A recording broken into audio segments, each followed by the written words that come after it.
Wisdom is the highest form of ability of a person to use information and knowledge to make right decision or judgment.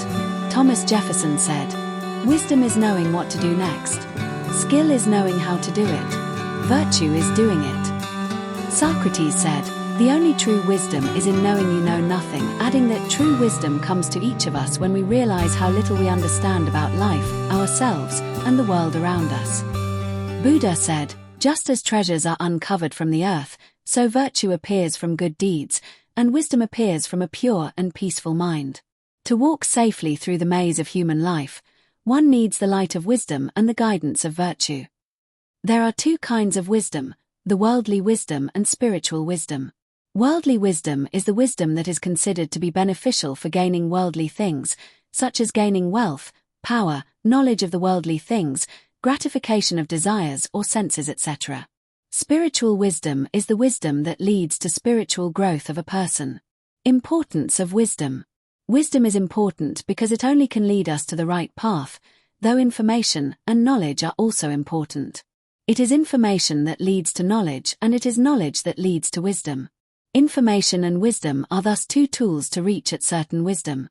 However, there are times when knowledge is lost in information, and wisdom is lost in knowledge.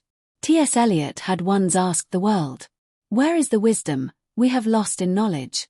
Where is the knowledge we have lost in information?" Therefore we need to be careful about these and keep always in mind that the right path appears only when we apply wisdom. It tells us what to do at a particular situation, especially when there are more than one paths lying before us. However, the question is how to get this wisdom.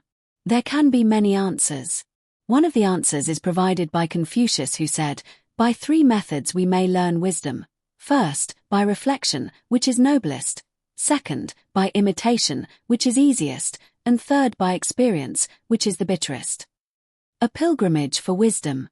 We on this site have devised a pilgrimage for wisdom to go through. While going through the pilgrimage on this website, which includes both the worldly and spiritual wisdom, one can find some of the important people and their sayings or quotations, step by step in almost chronological order.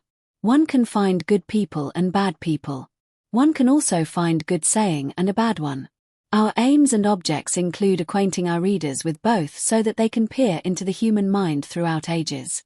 It will help them to become wise than ever before, and would be able to differentiate between the good and the bad. Therefore, do not hesitate to start this pilgrimage. Let us begin it from the beginning.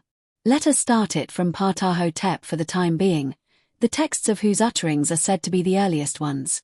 We are aware of the fact that some of the chapters of the Holy Bible and some Hindu scriptures which were written even before Ptah-hotep, but those are included in subsequent pages because the texts in full completed during later periods. Then there are anonymous wisdoms and sayings, including the provers, that are worth our attention, which have been coming down to us from the time immemorial.